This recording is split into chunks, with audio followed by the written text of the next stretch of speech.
ආයිබෝවන් ඔයාලා හැමෝටම ශ්‍රී ලංකා වාසී ඔබ සියලු දෙනාටම ලැබුවා වූ 2026 නව වසර ඔබගේ සියලු යහපත් පැතුම් ඉටුවන නිදුක් නිරෝගී සුබම සුබ නව වසරක් වේවායි අපි සාහිත්‍ය ලෝකයේ YouTube නාලිකාව ලෙස ඔබට පැතුම් එක් කරන්න කැමැතියි.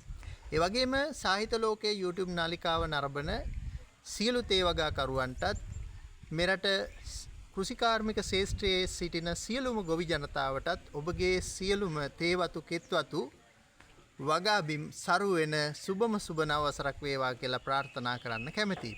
ඉතින් අද අපි ඔබට මේ සුබ පැතුම් ගෙන එන්නේ හත්නාගල පුද්ගලික වැවිලි සමාගමේ වතු පරිශ්‍රයේ සිට. ඉතින් ඔයාලට සුබම සුබ අනාගතයකට නැවත වරක් ආශිර්වාද එක් කරමින් ඔබ සියලු දෙනාටම ලැබුවා වූ සුබ නව වසර 2026 සුබම සුබ නව වසරක් වේවායි කියලා ප්‍රාර්ථනා කරනවා. මම සමන් ගීගණගේ ඒ වගේම වතු අධිකාරී හත්නාගල පුද්ගලික වැවිලි සමාගමේ සිට ජය වේවා හැමලා.